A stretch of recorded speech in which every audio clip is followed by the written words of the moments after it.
بسم اللہ الرحمن الرحیم کاشان بصیرت کے یوٹیوب چینل پر کتاب ترجمہ نہج البلاغہ جس کے مؤلف مولانا مفتی جعفر حسین صاحب قبلہ ہیں، ہم اس کتاب کو پڑھتے ہوئے الحمدللہ پیج 716 پر پہنچ چکے ہیں اور مکتوب نمبر 37 پڑھنے جا رہے ہیں، اور یہ ہے پارٹ نمبر 69۔ آئیے آغاز کرتے ہیں۔ لکھا ہے معاویہ ابن ابی سفیان کے نام۔ مولا فرماتے ہیں اللہ اکبر، تم نفسانی خواہشوں اور زحمت و تعب میں ڈالنے والی حیرت و سرگشتگی سے کس بری طرح چمٹے ہوئے ہو، اور ساتھ ہی حقائق کو برباد کر دیا ہے، اور ان دلائل کو ٹھکرا دیا ہے جو اللہ کو مطلوب اور بندوں پر حجت ہیں۔ تمہارا عثمان اور ان کے قاتلوں کے بارے میں جھگڑا بڑھانا کیا معنی رکھتا ہے، جبکہ تم نے عثمان کی اس وقت مدد کی جب وہ مدد خود تمہاری ذات کے لیے تھی۔ سامعین، یہاں پر اشارہ کیا ہے کہ ہم حاشیے میں پڑھیں، لیکن حاشیے میں ہم ساتھ ساتھ پڑھیں گے کیونکہ ابھی یہ مکتوب ختم ہونے والا ہے۔ لکھا ہے کہ جبکہ تم نے عثمان کی اس وقت مدد کی جب وہ مدد خود تمہاری ذات کے لیے تھی،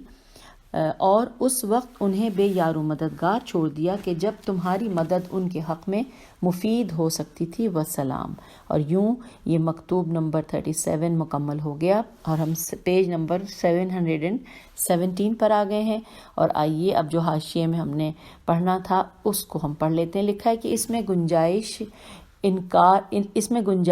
انکار نہیں کہ معاویہ نے حضرت عثمان کے قتل ہونے کے بعد ان کی نصرت کا دعویٰ کیا، اور جب وہ محاصرے کے دنوں میں ان سے مدد مانگ رہے تھے اور خطوط پر خطوط لکھ رہے تھے، اس وقت اس نے کروٹ لینے کی ضرورت محسوس نہیں کی۔ البتہ کہنے کو اس نے یزید ابن اسد قسری قاف سے سین رے چھوٹیے قسری کے زیر کمان ایک دستہ مدینے کی طرف روانہ کیا تھا، لیکن اسے یہ حکم دے دیا تھا کہ وہ مدینے کے قریب وادی ذی خشب میں ٹھہرا رہے، اور حالات خواہ کیسے ہی نازک ہو جائیں وہ مدینے میں داخل نہ ہو۔ چنانچہ وہ وادی ذی خشب میں آ کر ٹھہر گیا، یہاں تک کہ حضرت عثمان قتل کر دیے گئے اور وہ اپنا دستہ لے کر واپس ہو گیا۔ اس میں شبہ نہیں کہ معاویہ یہی چاہتا تھا کہ حضرت عثمان قتل ہو جائیں اور وہ ان کے خون کے نام پر ہنگامہ آرائی کرے اور ان شورش انگیزیوں کے ذریعے سے اپنی بیعت کے لیے راستہ ہموار کرے۔ یہی وجہ ہے کہ ان کے محاصرے کے دنوں میں اس نے ان کی مدد و نصرت کی، اور نہ اقتدار حاصل کر لینے کے بعد قاتلین عثمان کی تلاش ضروری سمجھی۔ تو سامعین، یہ تفصیلات ہم نے یہاں مکمل کر لیں جو کہ مکتوب نمبر 37 کے بارے میں تھی، اور اب ہم پڑھنے جا رہے ہیں مکتوب نمبر 38۔ لکھا ہے آغاز میں کہ اہل مصر کے نام جبکہ مالک اشتر کو وہاں کا حاکم بنایا۔ آئیے پڑھتے ہیں۔ لکھا مولا فرماتے ہیں کہ خدا کے بندے علی امیر المومنین علیہ السلام کی طرف سے ان لوگوں کے نام جو اللہ کے لیے غضبناک ہوئے۔ اس وقت زمین میں اللہ کی نافرمانی اور اس کے حق کی بربادی ہو رہی تھی، اور ظلم نے اپنے شامیانے ہر اچھے برے مقامی اور پردیسی پر تان رکھے تھے۔ نہ نیکی کا چلن تھا اور نہ برائی سے بچا جاتا تھا۔ اگلا پیراگراف ہے کہ تمہیں معلوم ہونا چاہیے کہ میں نے اللہ کے بندوں میں سے ایک بندہ تمہاری طرف بھیجا ہے جو خطرے کے دنوں میں سوتا نہیں اور خوف کی گھڑیوں میں دشمن سے ہراساں نہیں ہوتا، اور فاجروں کے لیے جلانے والی آگ سے بھی زیادہ سخت ہے۔ وہ مالک ابن حارث مزہجی میم زے ہے جیم چھوٹی ہیں، ان کی بات کو سنو اور ان کے ہر اس حکم کو جو حق کے مطابق ہو مانو، کیونکہ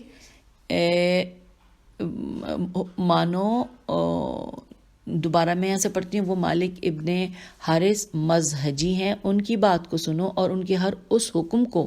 جو حق کے مطابق ہو مانو، کیونکہ وہ اللہ کی تلواروں میں سے ایک تلوار ہیں کہ جس کی نہ دھار کند ہوتی ہے اور نہ اس کا وار خالی جاتا ہے۔ اگر وہ تمہیں دشمنوں کی طرف بڑھنے کے لیے کہیں تو بڑھو، اور ٹھہرنے کے لیے کہیں تو ٹھہرے رہو۔ کیونکہ وہ میرے حکم کے بغیر نہ آگے بڑھیں گے نہ پیچھے ہٹیں گے، نہ کسی کو پیچھے ہٹاتے ہیں اور نہ آگے بڑھاتے ہیں۔ میں نے ان کے بارے میں تمہیں خود اپنے اوپر ترجیح دی ہے، اس خیال سے کہ تمہارے خیر خواہ اور دشمنوں کے لیے سخت گیر ثابت ہوں گے۔ اور یوں مکتوب نمبر 38 یہاں پہ مکمل ہو گیا اور ہم پیج نمبر 718 پر آ گئے ہیں، اور ہم مکتوب نمبر 39 پڑھنے جا رہے ہیں، جس کے بارے میں لکھا ہے آغاز میں کہ عمرو ابن عاص کے نام، عین الف صاد کے نام۔ تم نے اپنے دین کو ایک ایسے شخص کی دنیا کے پیچھے لگا دیا ہے جس کی گمراہی ڈھکی چھپی ہوئی نہیں ہے، جس کا پردہ چاک ہے، جو اپنے پاس بٹھا کر شریف انسان کو بھی داغدار اور سنجیدہ اور بردبار شخص کو بے وقوف بناتا ہے۔ تم اس کے پیچھے لگ گئے اور اس کے بچے کچے ٹکڑوں کے خواہشمند ہو گئے۔ جس طرح کتا شیر کے پیچھے ہو لیتا ہے، اس کے پنجوں کو امید بھری نظروں سے دیکھتا ہوا اور اس انتظار میں کہ اس کے شکار کے بچے کچے حصے میں سے کچھ آگے پڑ جائے، اس طرح تم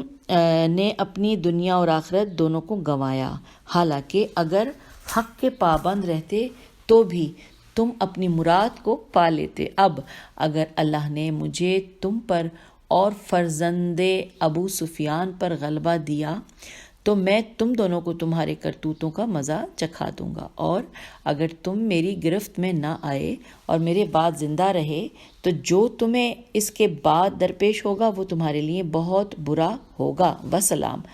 پیج 719 پر ہم ہیں اور مکتوب نمبر 39 ہم نے مکمل کر لیا ہے، اور اب ہم اسی صفحے پر مکتوب نمبر 40 پڑھنے جا رہے ہیں جو بہت چھوٹا سا ہے۔ لکھا ہے ایک عامل کے نام۔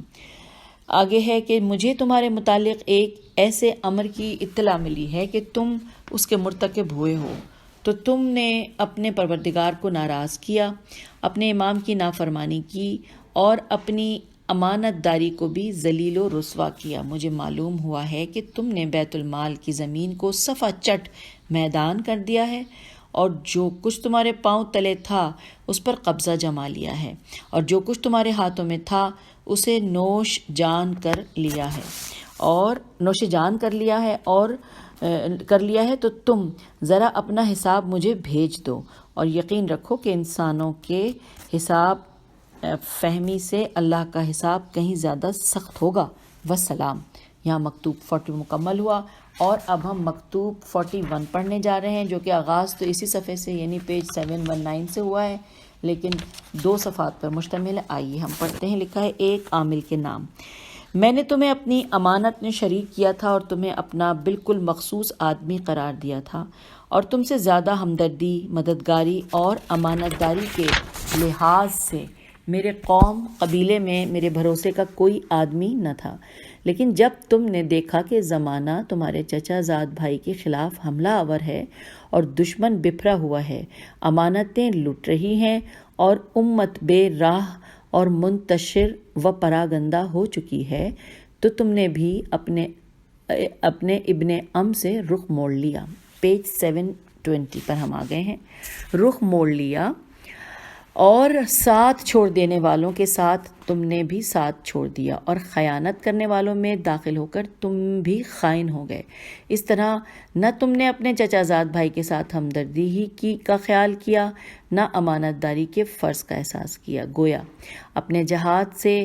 تمہارا مدعا خدا کی رضامندی نہ تھا، اور گویا تم اپنے پروردگار کی طرف سے کوئی روشن دلیل نہ رکھتے تھے، اور اس امت کے ساتھ اس کی دنیا بٹورنے کے لیے چال چل رہے تھے اور اس کا مال چھین لینے کے لیے غفلت کا موقع تاک رہے تھے۔ چنانچہ جب امت کے مال میں بھرپور خیانت کرنے کا موقع تمہیں ملا تو جھٹ سے دھاوا بول دیا اور جلدی سے کود پڑے، اور جتنا بن پڑا اس مال پر جو بیواؤں اور یتیموں کے لیے محفوظ رکھا گیا تھا، یوں جھپٹ پڑے جس طرح پھرتیلا بھیڑیا زخمی اور لاچار بکری کو اچک لیتا ہے، اور تم نے بڑے جوش خوش اسے حجاز روانہ کر دیا، اور اسے لے جانے میں گناہ کا احساس تمہارے لیے سد راہ نہ ہوا۔ خدا تمہارے دشمنوں کا برا کرے، گویا یہ تمہارے ماں باپ کا ترکہ تھا جسے لے کر تم نے اپنے گھر والوں کی طرف روانہ کر دیا۔ اللہ اکبر! کیا تمہارا قیامت پر ایمان نہیں؟ کیا حساب کتاب کی چھان بین کا ذرا بھی ڈر نہیں؟ اے وہ شخص جسے ہم ہوش مندوں میں شمار کرتے تھے، کیوں کر وہ کھانا اور پینا تمہیں خوشگوار معلوم ہوتا ہے جس کے متعلق جانتے ہو کہ حرام کھا رہے ہو۔ پیج 721 پہ ہم آ گئے ہیں۔ جانتے ہو کہ ہم حرام کھا رہے ہیں، جانتے ہو کہ حرام کھا رہے ہو اور حرام پی رہے ہو تم ان یتیموں، مسکینوں، مومنوں اور مجاہدوں کے مال سے جسے اللہ نے ان کا حق قرار دیا تھا اور ان کے ذریعے سے ان شہروں کی حفاظت کی تھی، کنیزیں خریدتے ہو اور عورتوں سے بیاہ رچاتے ہو۔ اب اللہ سے ڈرو اور ان لوگوں کا مال انہیں واپس کر دو اگر تم نے ایسا نہ کیا، اور پھر اللہ نے مجھے تم پر قابو دے دیا تو میں تمہارے بارے میں اللہ کے سامنے اپنے کو سرخرو کروں گا اور اپنی اس تلوار سے تمہیں ضرب لگاؤں گا، جس کا وار میں نے جس کسی پر بھی لگایا وہ سیدھا دوزخ میں گیا۔ خدا کی قسم اگر حسن و حسین علیہ السلام بھی وہ کرتے جو تم نے کیا ہے تو میں ان سے بھی کوئی رعایت نہ کرتا، اور نہ وہ مجھ سے اپنی کوئی خواہش منوا سکتے، یہاں تک کہ میں ان سے حق کو پلٹا لیتا اور ان کے ظلم سے پیدا ہونے والے غلط نتائج کو مٹا دیتا۔ میں رب العالمین کی قسم کھاتا ہوں کہ میرے لیے یہ کوئی دل خوش کن بات نہ تھی کہ وہ مال جو تم نے ہتھیا لیا میرے لیے حلال ہوتا اور میں اسے بعد والوں کے لیے بطور ترکہ چھوڑ جاتا۔ ذرا سنبھلو اور سمجھو کہ تم عمر کی آخری حد تک پہنچ چکے ہو اور مٹی کے نیچے سونپ دیے گئے ہو، اور تمہارے تمام اعمال تمہارے سامنے پیش ہیں اس مقام پر کہ جہاں ظالم وا حسرتا کی صدا بلند کرتا ہوگا اور عمر کو برباد کرنے والے دنیا کی طرف پلٹنے کی آرزو کر رہے ہوں گے، حالانکہ اب گریز کا کوئی موقع نہ ہوگا۔ ہم مکتوب نمبر 41 ہم نے مکمل کر لیا اور ہم پیج نمبر 722 پر آ گئے ہیں، اور آئیے اب ہم پڑھتے ہیں مل کر مکتوب نمبر 42 جو کہ بہت بڑا نہیں ہے، چھوٹا ہے۔ یہ مکتوب حاکم بحرین عمر ابن ابی سلمہ مخزومی کے نام، جب انہیں معزول کر کے نعمان ابن عجلان عین جیم لام الف نون عجلان زرقی کو ان کی جگہ پر مقرر فرمایا۔ مولا فرماتے ہیں، میں نے نعمان ابن عجلان زرقی کو بحرین کی حکومت دی ہے اور تمہیں اسے بے دخل کر دیا ہے، مگر یہ اس لیے نہیں کہ تمہیں نااہل سمجھا گیا ہو اور تم پر کوئی الزام عائد ہوتا ہو۔ حقیقت یہ ہے کہ تم نے تو حکومت کو بڑے اچھے اسلوب سے چلایا ہے اور امانت کو پورا ادا کیا ہے، لہٰذا تم میرے پاس چلے آؤ، نہ تم سے کوئی بدگمانی ہے، نہ ملامت کی جا سکتی ہے اور نہ تمہیں خطا کار سمجھا جا رہا ہے۔ واقعہ یہ ہے کہ میں نے شام کے ستمگاروں کی طرف قدم بڑھانے کا ارادہ کیا ہے اور چاہا ہے کہ تم میرے ساتھ رہو، کیونکہ تم ان لوگوں میں سے ہو جن سے دشمن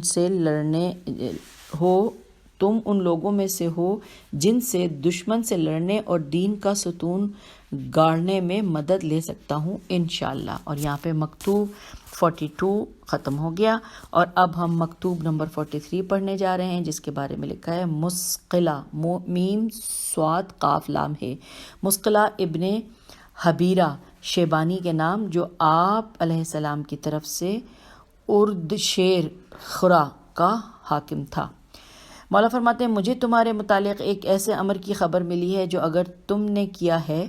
تو اپنے خدا کو ناراض کیا اور اپنے امام کو بھی غضبناک کیا۔ پیج 723 غضبناک کیا، اور وہ یہ ہے کہ مسلمانوں کے اس مال غنیمت کو کہ جسے ان کے نیزوں کی انیوں اور گھوڑوں کی ٹاپوں سے نے جمع کیا تھا،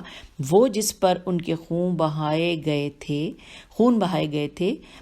تم اپنی قوم کے ان بدوؤں میں بانٹ رہے ہو جو تمہارے تمہارے ہوا خواہ ہیں،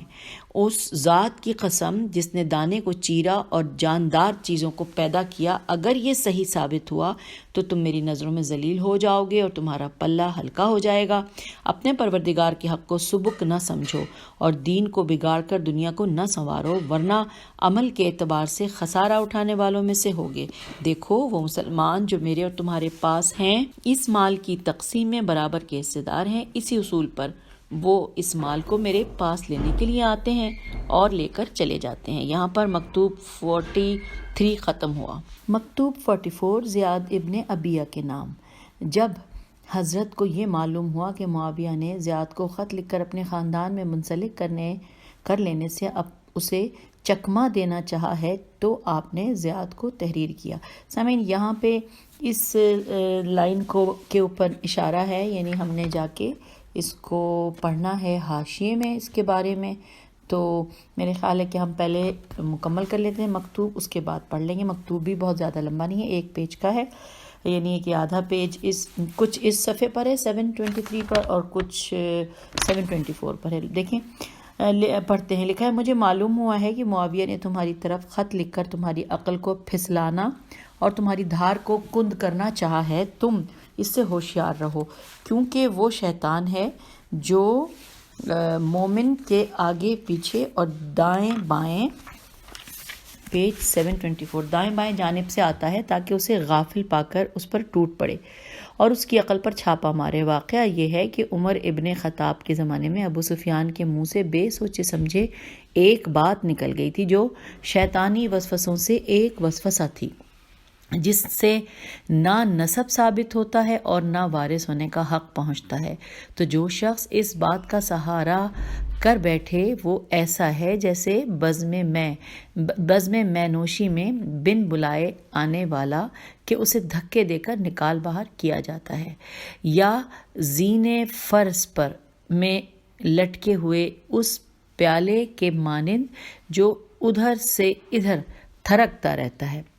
اب اگلا پیراگراف ہے۔ لکھا ہے کہ سید رضی کہتے ہیں کہ زیاد نے جب یہ خط پڑھا تو کہنے لگا کہ رب کعبہ کی قسم، انہوں نے اس بات کی گواہی دے دی، چنانچہ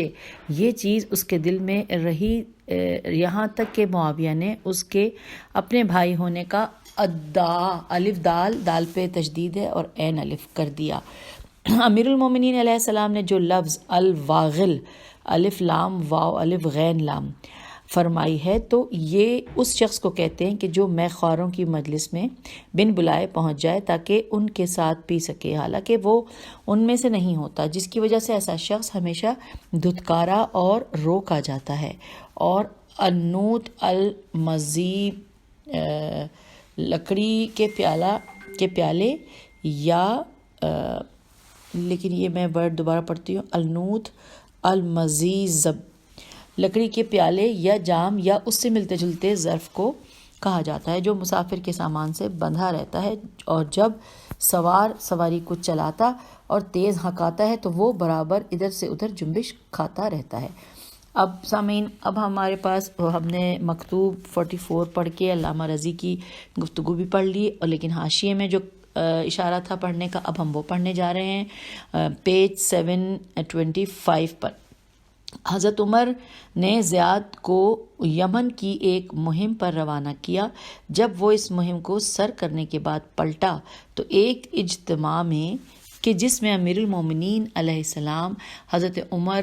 عمرو ابن عاص اور ابو سفیان بھی موجود تھے، ایک خطبہ دیا جس سے متاثر ہو کر عمرو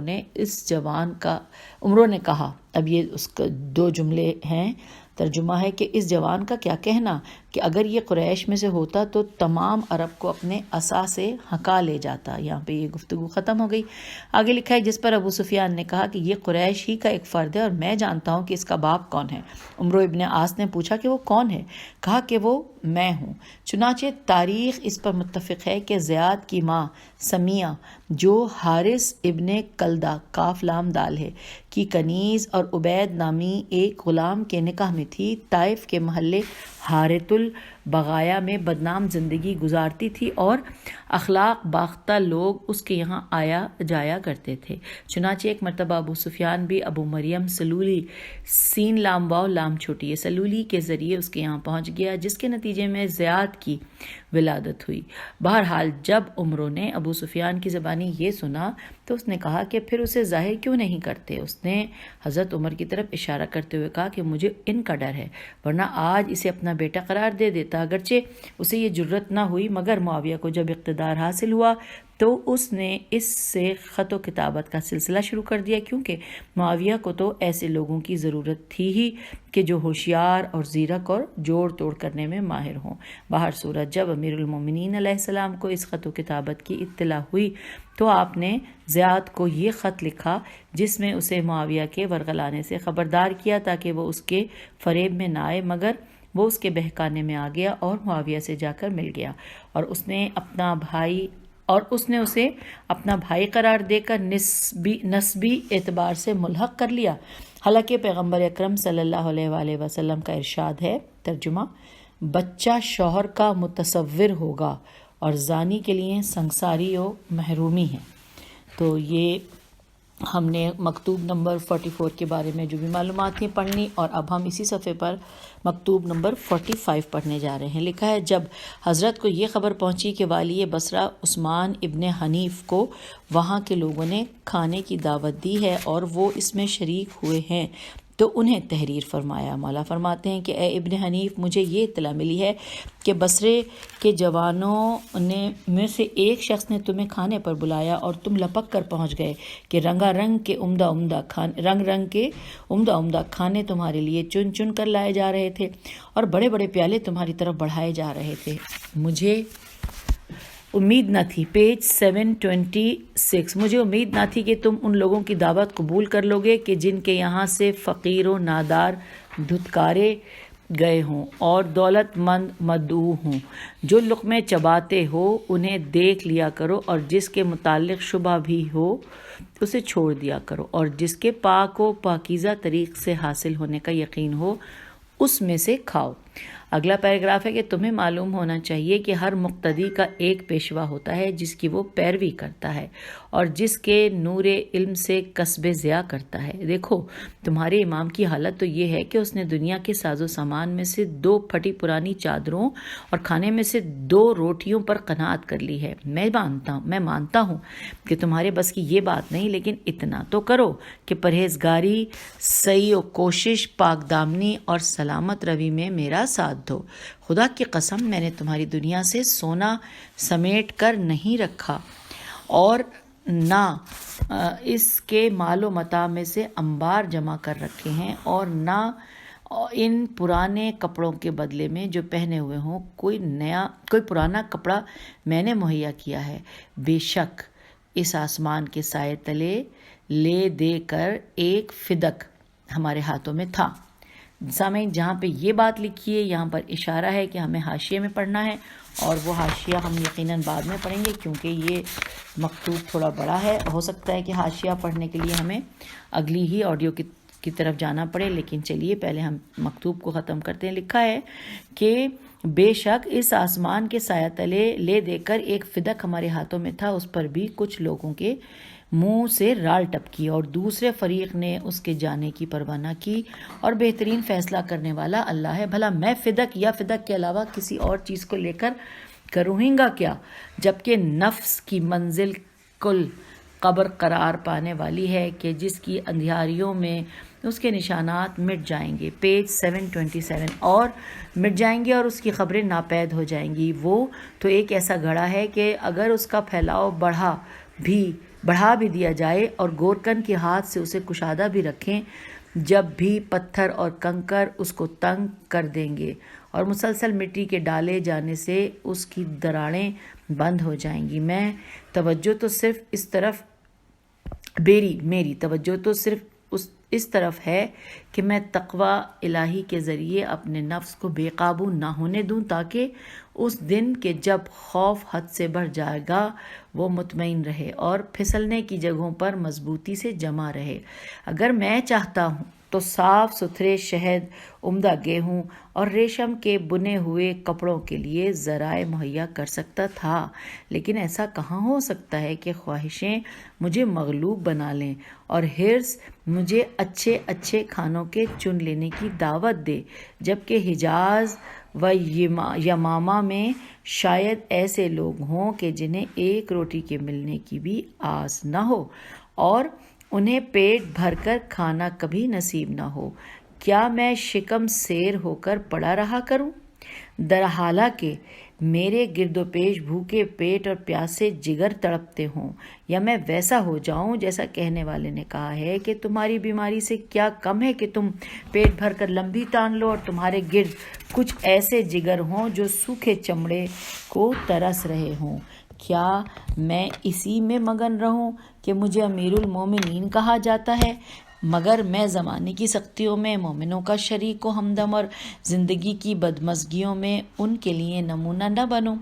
میں اس لیے تو پیدا نہیں ہوا ہوں کہ اچھے اچھے کھانوں کی فکر میں لگا رہوں، اس بندھے ہوئے چوپائے کی طرح، پیج 728، اس بندھے ہوئے چوپائے کی طرح کہ جسے صرف اپنے چارے ہی کی فکر لگی رہتی ہے، یا اس کھلے ہوئے جانور کی طرح کہ جس کا کام منہ مارنا ہوتا ہے، وہ گھاس سے پیٹ بھر لیتا ہے اور جو اس سے مقصد پیش نظر ہوتا ہے اس سے غافل رہتا ہے۔ کیا میں بے قید و بند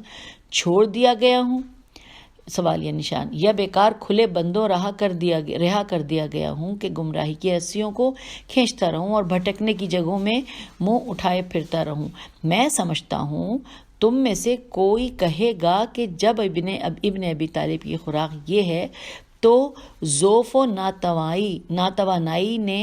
اسے حریفوں سے بھیڑنے اور دلیروں سے ٹکرانے سے بٹھا دیا ہوگا، مگر یاد رکھو کہ جنگل کے درخت کی لکڑی مضبوط ہوتی ہے اور تر و تازہ پیڑوں کی چھال کمزور اور پتلی ہوتی ہے، اور صحرائی جھاڑ کا ایندھن زیادہ بھڑکتا ہے اور